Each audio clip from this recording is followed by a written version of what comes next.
Now I am with Gail Vignola, and the two of us would like to welcome you to these sessions that we have created on on English grammar.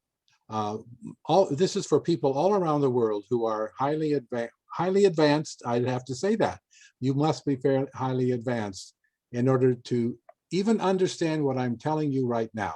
Since you do understand, but would like to lift your language to a higher level, you have come to the right place. And Gail and I will do our best to help you to take English to a higher level.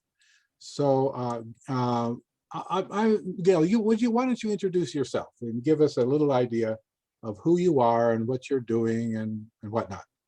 Okay. So hi everyone, welcome to our verb nerd sessions. I'm Gail Vignola. I teach English at a university in the U.S. called Seton Hall, and I've been working with international students for over 20 years, mostly Spanish speakers and currently mostly Arabic speakers and some East Asian students as well. And I teach writing. I don't really teach speaking, but the level I teach is such that there's a lot of interference when we get into the more complex verb tenses.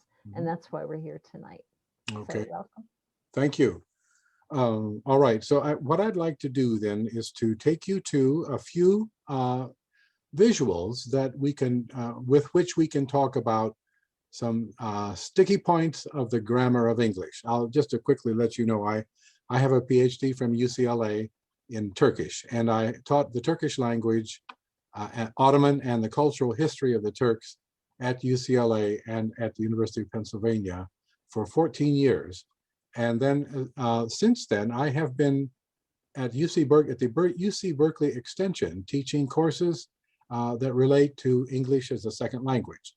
So that is where I especially picked up a lot of thoughts about how we might help people like yourselves to lift your English to a higher level. All right, now I think we can begin with a view of the pie chart that relates to the grammar of English and every language on earth. You see the three forms. This is a creation of two marvelous grammarians and linguists who were at UCLA when two of them were there. One of them was there when I was there. Marianne Selsa Mercia and Diane Larson Freeman. This is a wonderful creation that shows up in their grammar book, which is by far the very best grammar book for ESL and EFL teachers on earth. It's wonderful.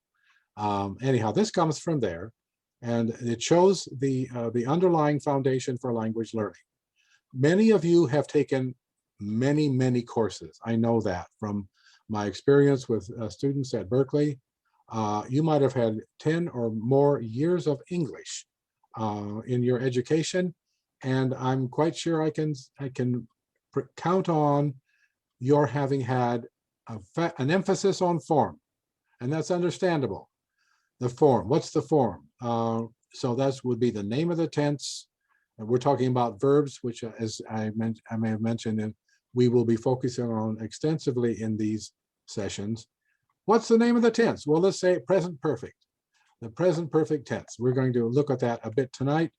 And then so what does it mean? This is another major aspect of it. If you have learned its meaning from something that you memorized, that's just not good enough, because if you memorized it, it doesn't mean, it means you really don't know it.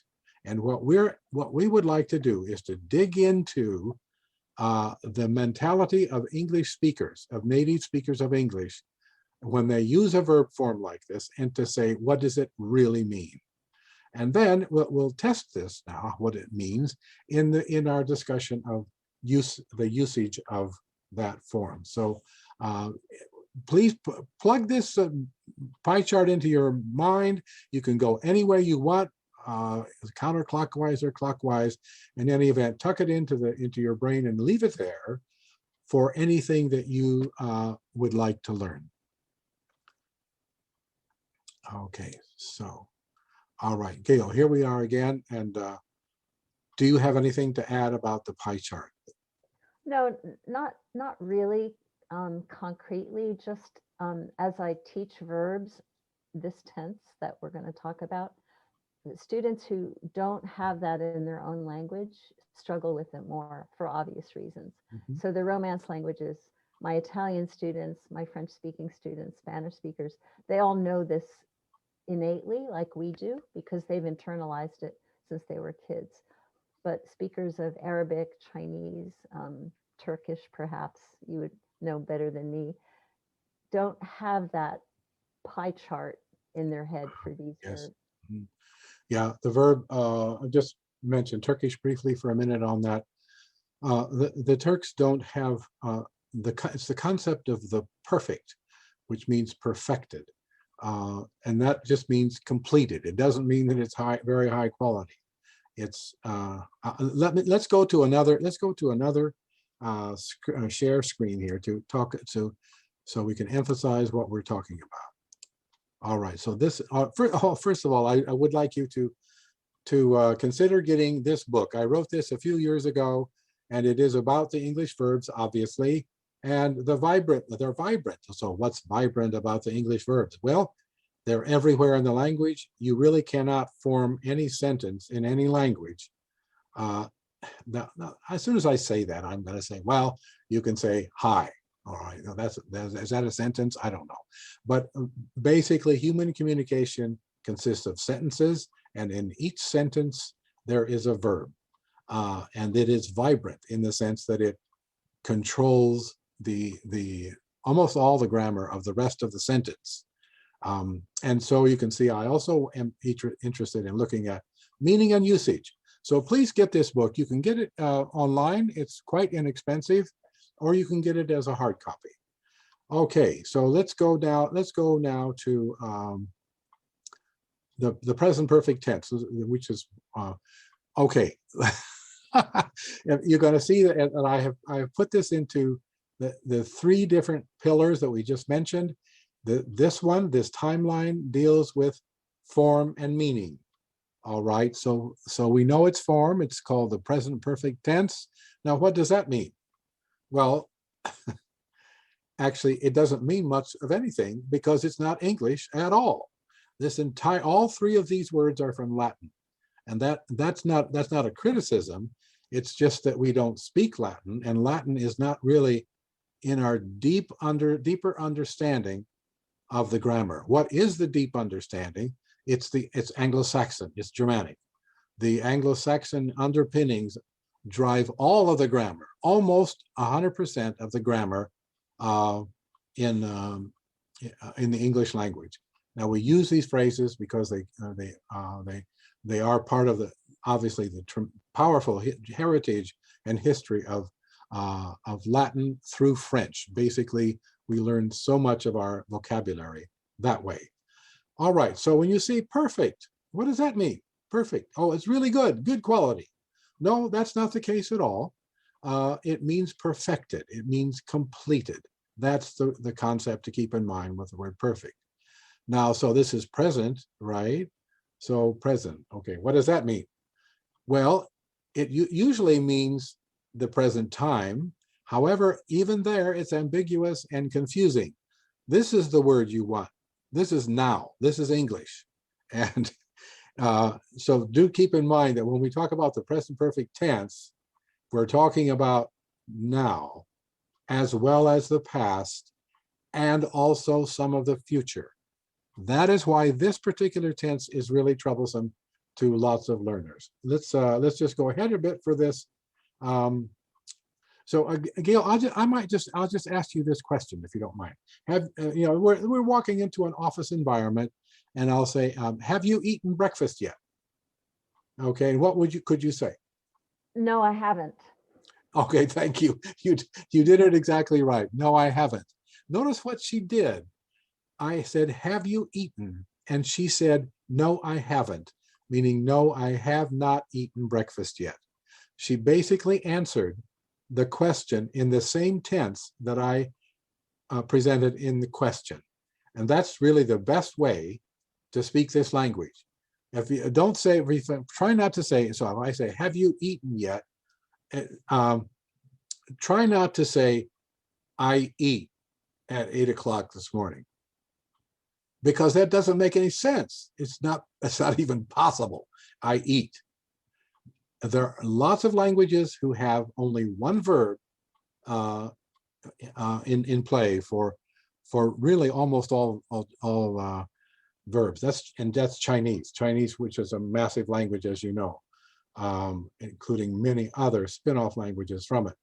But you have eaten is loaded with all kinds of meaningful material that is important for you to embed in your thinking. So I'll just give you a little correspondence here.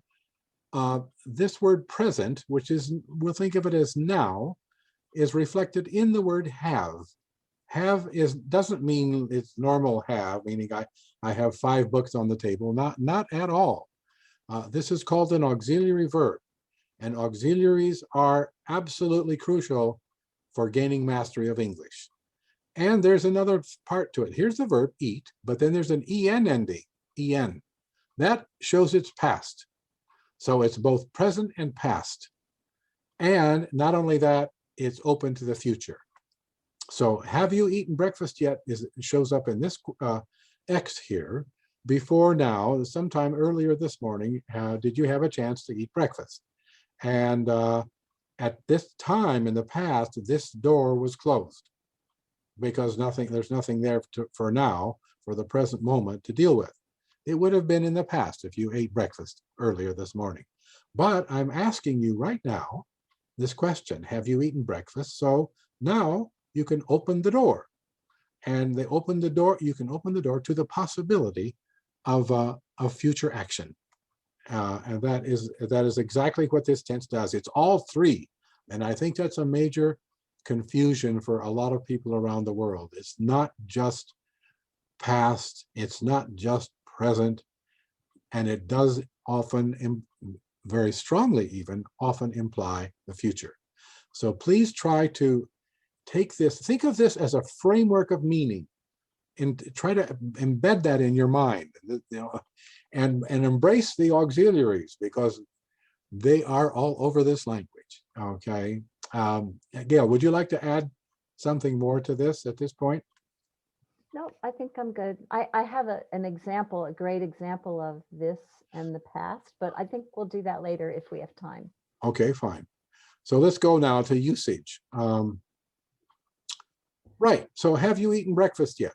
And Gail, let's just take it on a little farther and answer as you did. No, you said no.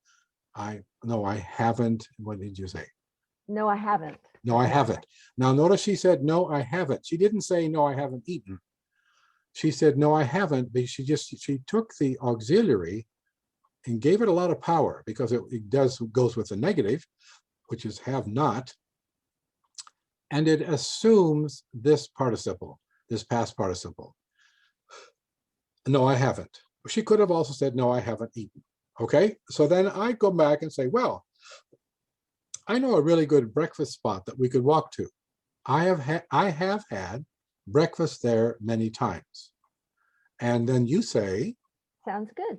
I'll be ready in 10 minutes. Okay, so now we're ready to go to add a lot of future to this little conversation. I would like you to notice something else here that's really important. This is just a few sentences here, but look how many verbs there are. The kings and queens of this little dialogue are the present perfect verbs: have eaten, have had. They are like the little warlords that control the action around it. But there are little guys all over the place that are beholden to these perfect verbs. So you see the word is here, and you see know. I know something, and then could walk to. This is now in the subjunctive. I won't go into that now, but as Gail said, it sounds good. There's another verb, and then the future, simple future, will be. All of these other little, call them little verbs, hang around the perfect verbs. The English does this all the time. please try to incorporate in your thinking just how powerful that is, that the perfect verbs have they're little royal figures who have these, pawns and courtiers and butlers and servants around them, all around them. It's that pattern repeats itself very often. So I'm going to take this down, and Gail and I are here again together. Oh, what have you found? I might just ask you, just in general, what have you found that Arabic speakers? I don't mean for you to have to speak a lot of Arabic now, but I think you are probably aware that this particular tense and other perfect tenses are difficult or challenging for Arabic speakers who want to learn English. Am I correct in that? Yeah, and not being a native Arabic speaker, I can't answer definitively, but I know that their verb tenses don't include any sort of perfect tenses. They have the past, and they have the present, and they have the future, which is formed by adding a particle to the already existing verb. So they have different constructions for that. Mhm. But the present perfect, it doesn't exist, and you have to conceive of the idea of what's happening Yes. with all of the surrounding Yes. words. Yeah, and I think it's a real challenge because Arabic, of course, is a very distinguished language now for more than 1,000 years, and it has never needed these perfect verbs for 1,000 years. So why do we have to learn them now? Well, English has this habit, and so if you really want to get control, if you want to master English, you need to get into the perfect verbs and all of their Klingons. Well, first of all, the verb itself in this perfect form, and then the other verbs that hang along around the outside. So let's go then to another view, and this one, okay. This is another one that I would like to discuss with you briefly. I tell you where this comes from. I taught more than 6,000 students at the UC Berkeley Extension, and they are of course all over the world. And it sort of dawned on me one day when a couple of my students, really bright students, asked, "What is why do you English speakers? Why do you do that? Why do you insist on having a perfect verb in the first place? Why don't you just leave it alone and then just say, just say the action and be done with it like Chinese does? What's the matter with you?" Well, we native speakers, Gail and I, have a whole lot of grammatical assumptions and expectations. What does that mean? If I'm speaking to Gail, I have assumptions about the grammar that I'm going to use, and I have expectations on her to understand those and to have the same assumptions and expectations. And we don't talk about this. We almost never talk about. In fact, I've never seen this discussed anywhere in any grammar book or any English course that I took. Nobody ever mentioned this, but it said, "Come on, this has to be an important thing to consider." So, so we're going to use an example with another perfect verb, the present perfect progressive verb now, to see what some of the assumptions and expectations are. So I'll ask you again, Gail, if you might join me. What have you been doing recently? And you don't have to answer with this exact concept. If you want to make a different verb, I don't care. But you will probably start it by saying, I have been yes. something, ing. Well, okay, you want to, okay, you want to, why don't you just say studying, just because that's what we have. I have been studying. Or I've been studying English verbs. Okay, just for the purpose of the Arabic verbs. Oh, yeah, I've been studying Arabic verbs. Yes, and that's more pertinent. Thank you. Now, what are we looking at here? Come on, this is ridiculous. You have and been, and then you have these three little ing at the ending of doing.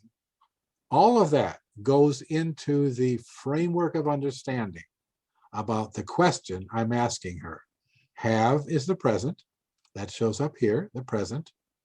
And then been shows the completion. That means it's the perfect. There's a perfect aspect to it.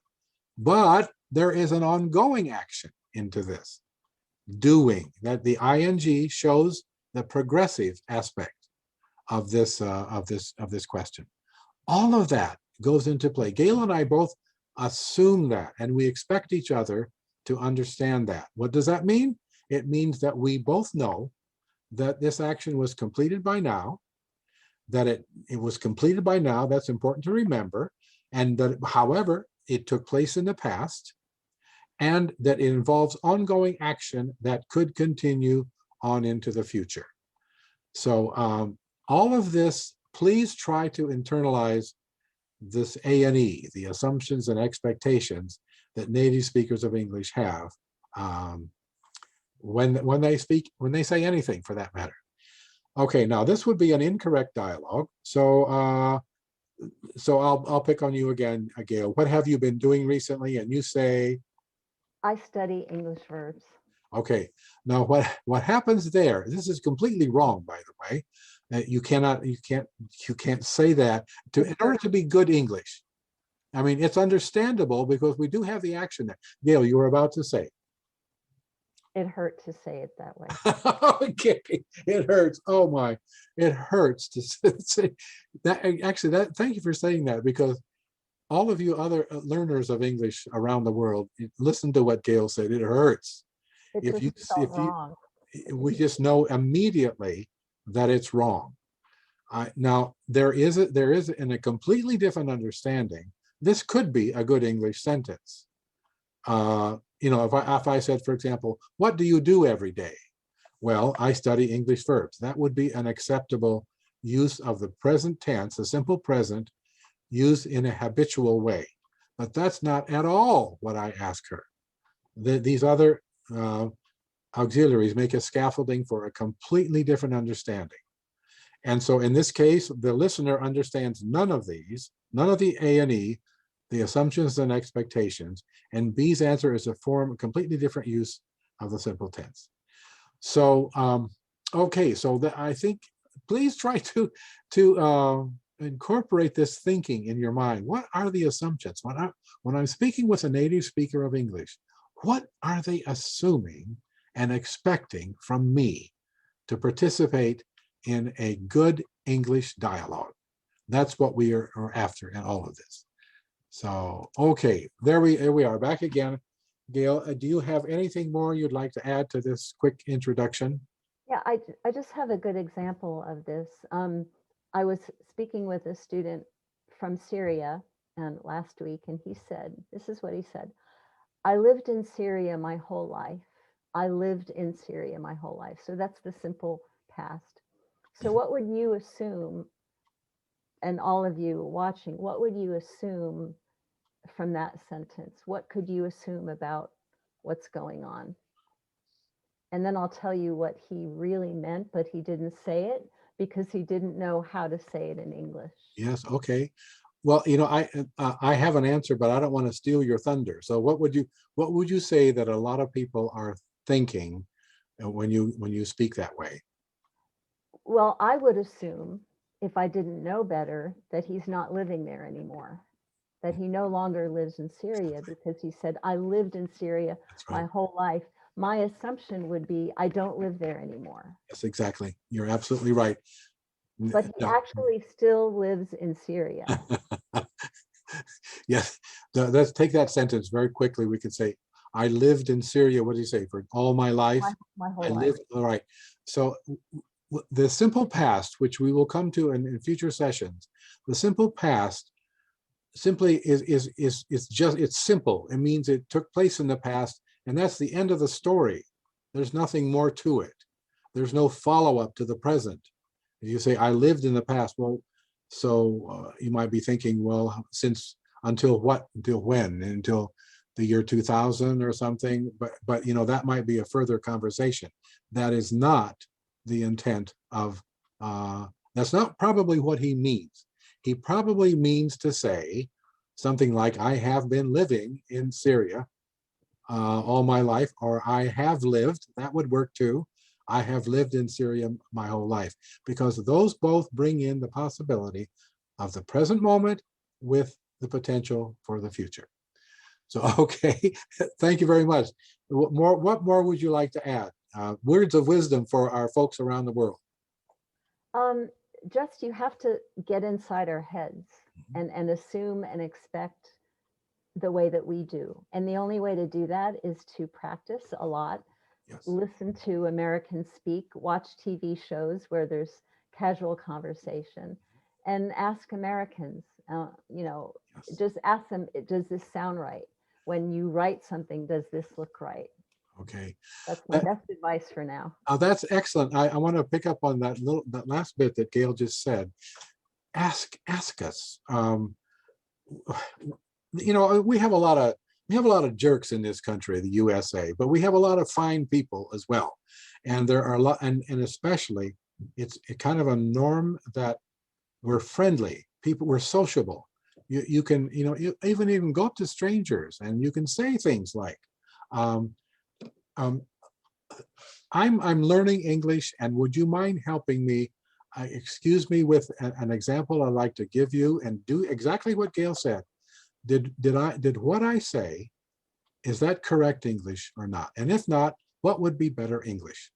If you just do that, then you're teaching yourself by your conversation with native speakers of English to get to a higher level.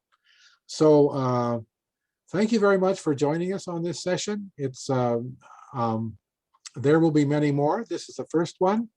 And I hope that you will join us from now on. There probably will be 15 of these before we're done. Okay, so Gail, would you like to close out our session to the folks around the world? Bye, everyone. Nice to meet you. See you next time. And Okay. learn English. Speak and Yes. do your homework. Very good. And have fun doing it. Have fun with English. It's kind of a light. I don't care what you say about the history of English. It has a really humorous history, and that's fun. So that means get into it, because you are that's available to you. So we'll look forward to seeing you next time around.